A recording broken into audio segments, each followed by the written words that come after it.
అందరికీ నమస్కారం. తెలుగు DG9కు స్వాగతం.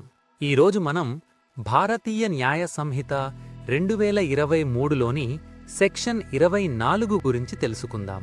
ఈ సెక్షన్ ప్రత్యేకంగా చెబుతున్న విషయం ఏమిటంటే, ఒక వ్యక్తి మత్తులో ఉన్నప్పటికీ గాని లేనప్పటికీ నేరానికి పూర్తి బాధ్యత అతను వహించాల్సిందే.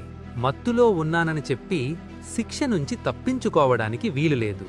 సెక్షన్ 24 గురించి వివరంగా చెప్పాలంటే, ఒక వ్యక్తి స్వయంగా మత్తు పదార్థాలు తీసుకున్న తరువాత నేరం చేస్తే అతను చేసిన పనికి పూర్తి బాధ్యత అతనే వహించవలసి ఉంటుంది. మత్తు అనేది నేరాన్ని సమర్థించుకోవడం కోసం కారణం కాదు. ఒక వ్యక్తి మత్తులో లేనప్పుడు నేరం చెయ్యాలని నిర్ణయించుకొని తరువాత మత్తులోకి వెళ్లి ఆ పని చేశాడనుకుందాం. అతనికి అప్పటికే స్పష్టమైన ఉద్దేశ్యం ఉంది కాబట్టి మత్తు కారణంగా శిక్ష నుండి తప్పించుకోలేడు. మూడవది, ఒకవేళ ఎవరైనా బలవంతంగా మత్తులోకి నెట్టారనుకో, ఆ పరిస్థితిని ప్రత్యేకంగా పరిశీలిస్తారు.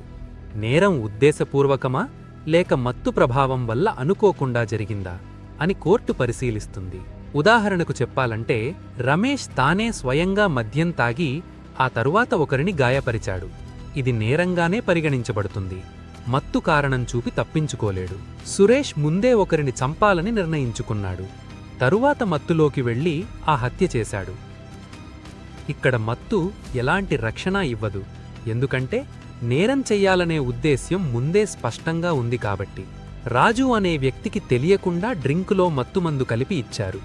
ఆ మత్తులో ఎవరికైనా నష్టం చేశాడు.